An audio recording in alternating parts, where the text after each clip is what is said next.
உற்சாகமான இரவு வணக்கம். சன்ரைஸ் செய்திக்காக நெதர்லாந்திலிருந்து நேவல செய்தி தொகுப்புடன் செல்வி நித்யானந்தன். மன்னார் பிரதான பாலத்தில் அமைக்கப்பட்டிருந்த வீதி தடைகள் மற்றும் சோதனை சாவடிகள் அவசரமாக அகற்றப்பட்டுள்ளது. ஜனாதிபதி தேர்தல் பிரச்சாரம் முடிவடைந்த பின்னர் 48 மணித்தியாலங்கள் சமூக வலைதளங்களை முடக்க தேர்தல் ஆணைக்குழு திட்டமிடப்பட்டுள்ளதாக தகவல் வெளியாகியுள்ளது. இலங்கையின் தற்போதைய பொருளாதார முன்னேற்றம் பாராட்டுக்குரியது. ஆனால் சர்வதேச நாணய நிதியத்துடன் உடன்படிக்கையின்படி செயற்படாவிட்டால் பொருளாதாரம் மீண்டும் வீழ்ச்சி அடையலாம் என சர்வதேச நாணய நிதியம் வெளியிட்ட அறிக்கையில் தெரிவிக்கப்பட்டுள்ளது. நாட்டை கட்டியெழுப்பும் வேலை திட்டத்தை பாதுகாத்து தொடர்ந்து முன்னெடுப்பது அனைவரது பொறுப்பு என யாழ்ப்பாணம் முற்றவழி விளையாட்டரங்கில் நடைபெற்ற ரணிலால் இயலும் வெற்றி பேரணியில் ஜனாதிபதி ரணில் விக்ரமசிங்க தெரிவித்திருந்தார். பிரதமர் நரேந்திர மோடியின் 74வது பிறந்த நாளை முன்னிட்டு முதலமைச்சர் மு.க. ஸ்டாலின் வாழ்த்து தெரிவித்துள்ளார். டெல்லி முதல்வர் மந்திரி பதவியை அரவிந்த் கெஜ்ரிவால் ராஜினாமா செய்ய உள்ளதால் அரசியலில் உச்சக்கட்ட பரபரப்பு ஏற்பட்டுள்ளது. இந்தியாவில் இஸ்லாமிய மதத்தினர் துன்பப்படுகின்றனர் என்று ஈரான் உச்ச தலைவர் தெரிவித்துள்ளார். சென்னை நந்தனம் OMFC மைதானத்தில் திமுக பவள விழா மற்றும் முப்பெரும் விழா நடைபெறுகிறது. இதையொட்டி திமுக தலைவரும் முதல் அமைச்சருமான மு.க. ஸ்டாலின் வெளியிட்டுள்ள எக்ஸ் தள பதிவில் கூறியிருப்பதாவது: நான் தான் திராவிடன் என்று நவி கையில் தேர்ந்தான் நாவெல்லாம் வாழ்ந்தான் என்புகள் என பாவேந்தர் பாடிய உணர்ச்சி தமிழ் நிலமெங்கும் வீச தமிழ் தாயின் தலைமகன் பேரறிஞர் அண்ணா உருவாக்கியுள்ள திராவிட முன்னேற்ற கழகம் 75 ஆண்டுகளை நிறைவு செய்கிறது என பேசியுள்ளார். கேரளாவில் நிபா காய்ச்சல் வைரஸினால் ஒருவர் உயிரிழந்து 151 பேர் சிகிச்சை பெற்றும் வருவதாக தெரிய வந்துள்ளது. பெருவில் பரவி வரும் பயங்கர காட்டுத்தீயால் சிக்கி 15 பேர் உயிரிழந்துள்ளார்கள். சீனாவின் ஷங்காய் நகரை கடுமையாக தாக்கிய பெபின்கா சூறாவளி வடமேற்காக நகர்ந்து செல்லக்கூடும் என எதிர்பார்க்கப்படுகின்றது. ரஷ்யாவில் மக்கள் தொகை தொடர்ந்தும் குறைந்து வருவதால் நாட்டின் வளர்ச்சி பாதிக்கப்பட வாய்ப்பு உள்ளதாக கூறப்படுகின்றது. கனடாவில் ஏரியில்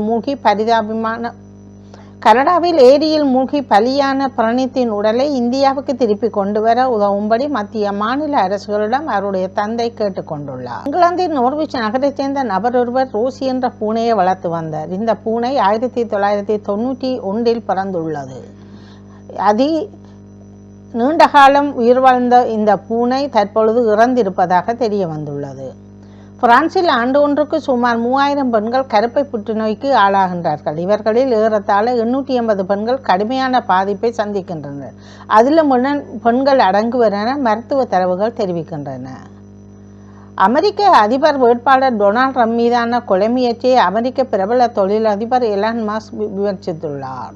புளோரிடாவில் வெஸ்ட் பாம் கடற்கரை அருகே உள்ள ட்ரம்புக்கு சொந்தமான கோல்டன் மைதானத்தில் விளையாடி கொண்டிருந்தார். அப்போது மைதானத்துக்கு வெளியே 2 நபர்களுக்கிடையே துப்பாக்கி சூடு சம்பவம் இடம்பெற்றுள்ளது. இதையடுத்து உடனடியாக டொனால்ட் ட்ரம்ப் பாதுகாப்பான இடத்துக்கு அழைத்து செல்லப்பட்டுள்ளார். கனடிய அரசாங்கத்தினால் ஈரானிய அதிகாரிகள் மீது விதிக்கப்பட்ட தடை மேலும் நீடிக்கப்படுவதாக அறிவித்துள்ளது. ஈரானின் சிரேஷ்ட அதிகாரிகள் மீது கனடிய அரசாங்கம் தடை விதித்திருந்தது.